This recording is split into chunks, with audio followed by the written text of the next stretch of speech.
What's going on, everybody? It's Ian here with Miller Garage. So you've probably just got your Airstream and you're ready to dive into the restoration process, and you're probably thinking to yourself, what the heck did I just get myself into? I know I certainly had those moments of just overwhelm and feeling like, oh my gosh, why did I do this? Why did I start this project?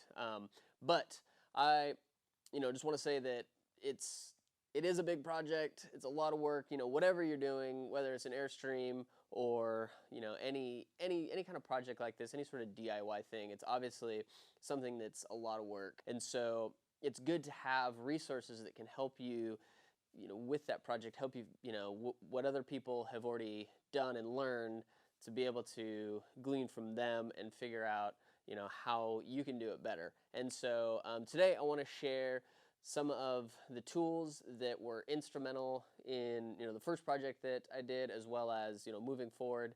I've got several other Airstreams lined up, and I've done just a lot of obviously stuff in the past. I've worked on lots of cars and all that kind of stuff, but specific to Airstream, I want to share the top 5 tools that I use during restoration and stuff that you need if you're doing a full restoration. Not just should have, but like you need them.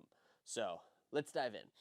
Okay, so the first thing, probably one of the most important things, is you need a good drill. Whenever I started the first Airstream, the 76 that we bought for ourselves, I bought like one of those Ryobi toolkits that came with I think it was like 4 or 5 tools, and it had just kind of a generic drill in it, and it worked. It wasn't like super powerful, but it got the job done, and there were a few times that it struggled and stuff like that.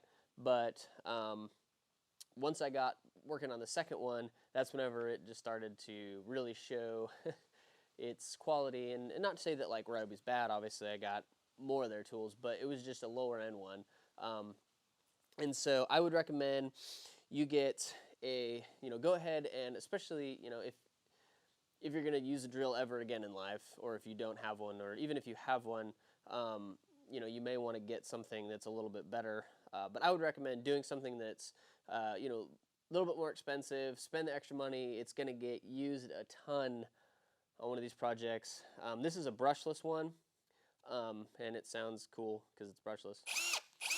So, but it's something that you're going to use a lot, and so the brushless doesn't have the same brushed internal motor, and what happens with those is they can wear out a lot easier just because they make more contact than these ones. So a lot of companies are going brushless with a lot of their stuff.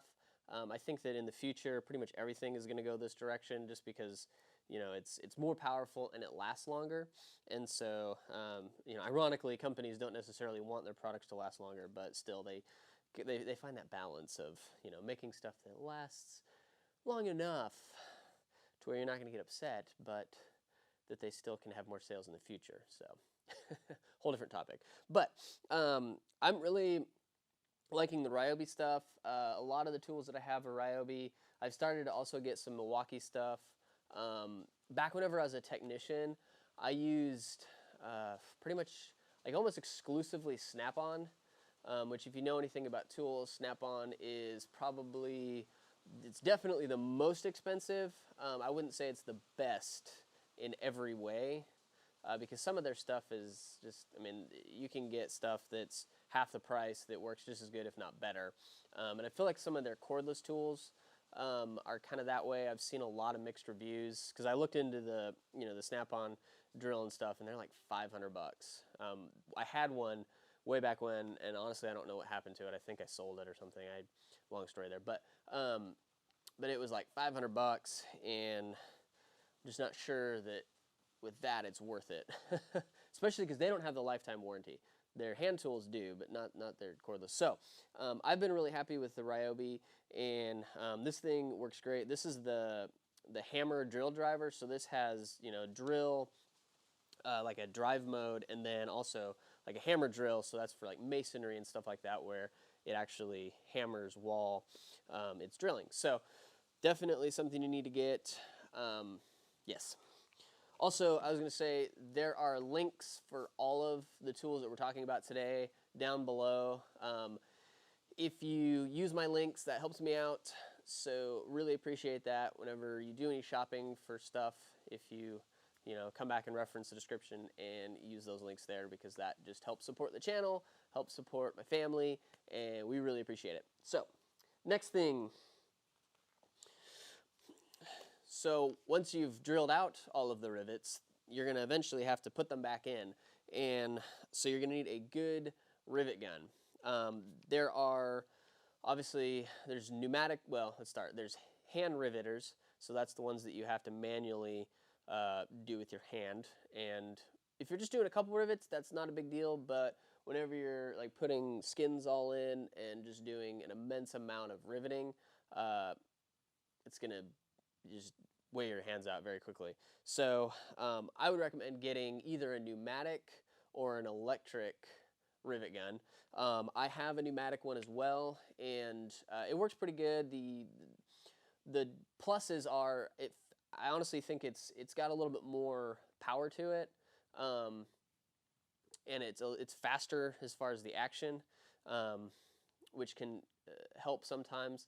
But the downside is that you have to have an air compressor and run a hose. And one of the things that I kept running into whenever I was doing the interior skins is the hose I'd have to position it to where the hose wasn't hitting the wall, and that got real annoying. And so I checked out, I got the Milwaukee cordless one, and I'm really happy with this so far. I've used it a few times, and it's got a lot of power.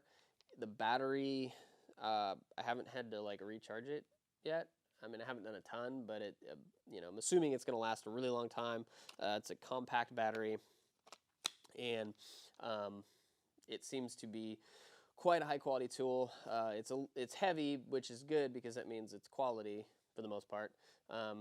But really enjoying it so far. It has 4 different rivet heads, so these are the tips, essentially, that are the different sizes for your different size rivets. And it has a little holder down in here that holds all of those. It has 3/32, 1/8 inch, 3/16, and 5/32. And with Airstreams, 1/8 inch and 5/32 are pretty much the sizes you're always going to be using. Everything else is not common, I mean, unless you are just using that rivet size, which, I mean, you can. It's up to you. And it has a nifty little light. You can hear it. Like I said, the action's a little bit slower than the pneumatic ones, but it still has, I haven't had any issues with it not being able to rivet something. Obviously, I'm only using aluminum, so once you get into the steel rivets, it may, who knows. I think it'll still work really great, but it's got a nifty clip, so you can clip it on your belt, and big fan of this so far. All right, so the next tool. This is probably the thing that I used the most in the project. It is a scraper. So anything from, scraping sealant off on the inside. I did a little bit on the outside. You got to be extremely careful you don't scratch the aluminum, especially if you're not polishing. You have a little bit more leniency with that because you can polish out a lot of that. But using it to scrape like gaskets off of doors and windows and all that kind of stuff. I used it a lot whenever I was restoring the windows, on just scraping the old beetle tape off. I mean, just countless things that you can do with a putty knife, paint scraper, whatever you want to call it. I think this is technically a putty knife. But hugely helpful. Used it a ton. Wouldn't know what to do without it. So definitely must get. All right. And then the next thing, get all of the different attachments for it. And I have done a video on this exclusively before, so if you've seen that, you know a little bit about this. But this is the Eastwood Contour SCT, which is Surface Conditioning Tool. And it's basically a rotary tool that has this 4-inch drum on it, and you can get lots of different attachments. Right now it has a polishing drum, and so this is just a cotton flap wheel essentially, and so this is for you know, exterior polishing and that kind of stuff. It works really good with the Airstreams. There is this one, and then there's a new one that they released. It's like a sewn cotton. I was looking over because I have one sitting over there. It's a sewn cotton wheel, and so it's a little bit softer. It's more for finishing stuff. I haven't really used it. I'm gonna this thing is filthy. It's got polish all over it. My hands are getting all dirty. I'm gonna check that out here pretty soon using some of the Zephyr bars and see how it does. Hopefully it does really good because it's got that big 4-inch contact patch, and so in theory it can hopefully speed up the process some. But along with that, in addition to polishing, you can get lots of different drums for it. I think there's like 10 or 12 different drums, and they keep releasing more. This one is kind of like a intermediate finishing pad. So this is for doing like sanding, body work, that kind of stuff where you need to remove material. And it's almost like a Scotch-Brite pad, the way it fills. So it's going to be, you know, create a nice smooth finish. I think this one's like a 220 grit equivalent. And so that's really great. There's also, I don't know if you can see that, but there's like this abrasive drum. And so this is for quickly, see if I can get this to stay on my leg. This is for like quickly removing paint material. I use this on the frame of the first Airstream, and it really helped in stripping it off, getting all the rust, all the old paint off, all that kind of stuff. Really great for that. If you do any other restoration projects like vehicles, any of that kind of stuff, this is really handy when it comes to stripping like body panels, frames, any of that kind of stuff. So really, really handy. You know, if you do a lot of this kind of stuff, a lot of DIY stuff, this is a great tool to invest in. It's not super expensive. The consumables are, you know, they're relatively expensive, but they do last a really long time. Like I got 2 of the abrasive drums, and I used like half of one on the frame for the Airstream, and that's obviously a really big frame, so that just goes to show how long they last. So that is a great tool, works good, highly recommend. All right, and lastly, number 5 is compound all over my hands. Lovely. I'm polishing here in a minute, so it's not the end of the world. So this is a Makita electric nibbler, and I wish I had this on the previous project. It has been absolutely amazing on this Airstream with doing the walls and the interior skins.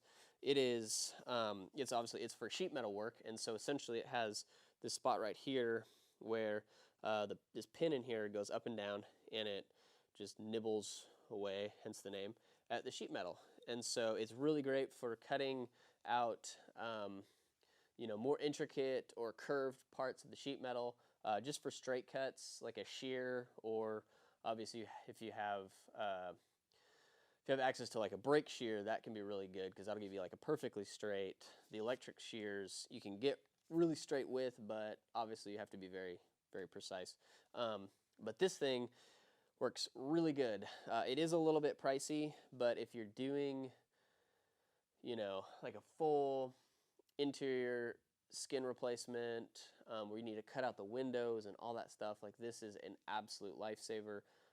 I don't know, like I couldn't imagine trying to do that with just a hand shear. I feel like you'd end up just hating your life. So I highly recommend this. I got air nibblers, like a pneumatic air nibbler, and I didn't love it, and it didn't have great control, and it would overheat and get really hot, and it would actually like melt and like bind, not really melt, but it would just bind up the aluminum in it, and so the head got screwed up on it, and it just wasn't it wasn't great. This thing is phenomenal. So yeah, highly recommend it. Again, links for everything are below, so if you want to get any of this stuff, you can check out all that. So that is the top 5 tools for doing an Airstream renovation or any Airstream work. Again, a lot of these tools are stuff that you can invest in and use in a lot of different ways, especially if you do, either multiple Airstreams or like me and you have lots of different projects. Because a lot of this stuff I'm going to be using on like the Land Rover and the truck and like all the cool stuff that we're going to be doing in the future. So it's a great investment. So thank you all for watching. I hope this was helpful. Hope you learned something and that you feel more equipped now to tackle an Airstream restoration project. I would love it if you would subscribe to our channel, follow along on all the cool stuff that we're doing. You can also follow us on Instagram and Facebook. And I hope you have a great week, and we will see you next time.